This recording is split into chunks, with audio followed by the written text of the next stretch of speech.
Assalamu alaikum.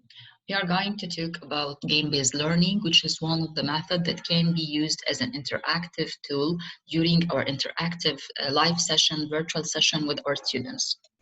One of them is the Kahoot app. Kahoot app is one interesting app where one of our colleagues in Ancient University, Mina Fry, batch 2020, Nagwa Nashaat, had done her favorite project upon it for formative assessment, and it went very well. So we are going to have an account and log in through our accounts.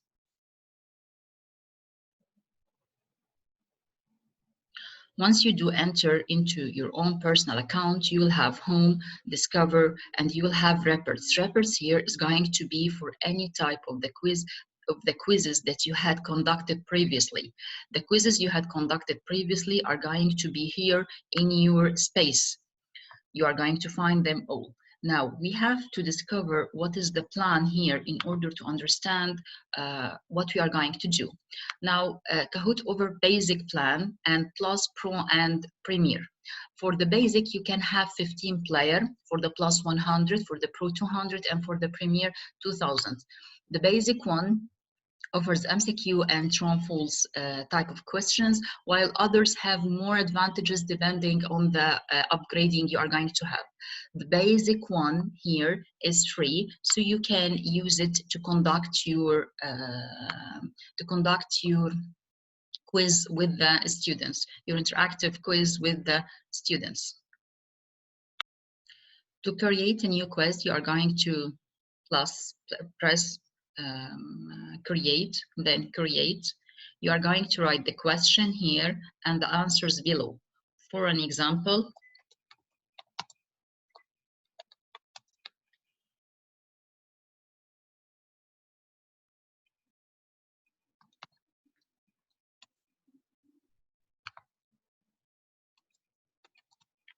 and then you are going to write the answer.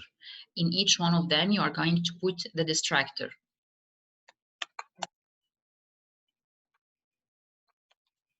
For the correct answer, you are going to put it like this.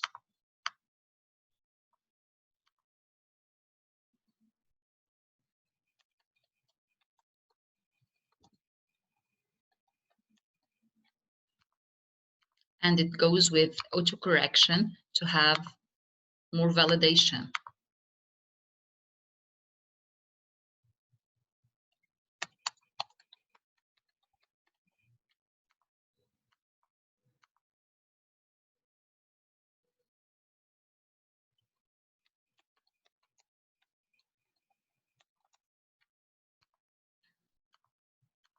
Okay, we have done the question. I can add image here. I can add another question, which is true and false, for an example, like this.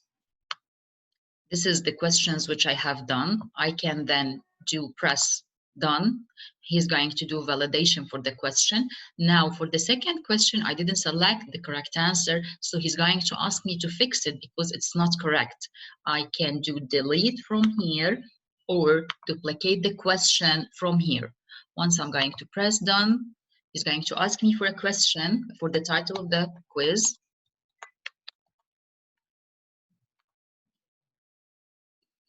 Validation had been done and it's actually ready to be used. So I'm going to press done and check the quiz that I have already done. Here it is. Okay, when I'm going to press play, it's going to be, as you had seen, teach or assign. Now we have to be aware of something. If you're going to use teach, then we are going to use it right now with the students, and this needs few instruction, like that I'm going to put it during the lecture on the share screen, and the students are going to watch the virtual meeting on their laptop and play the game on their mobiles. Or I can use assign, where in the assign, I am going to choose the time, which is going to be the time of the lecture, and it's going to be the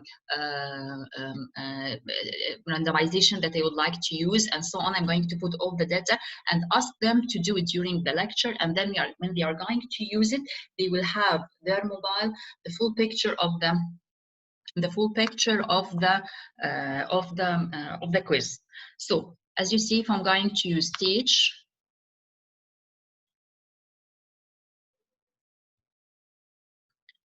is it going to be a personal one, one-to-one, one player for one device? Is going to be a team? I'm going to choose classical one. I need them to write their names. These are the options which I'm going to use.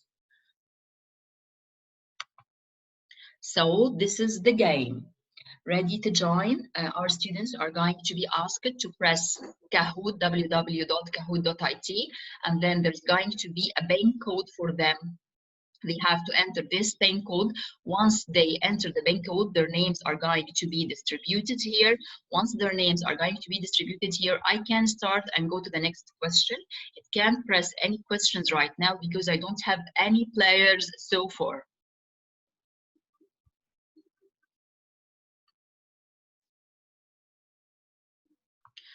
After finishing with our students, I'm going to have a report in the reports area, as you see here. This report is going to be for the quiz that our students had already conducted. So I'm going to have, once they are going to finish the game, I'm going to have them ranked according to the highest speed and correct answers, and we are going to have the first, second, and third places.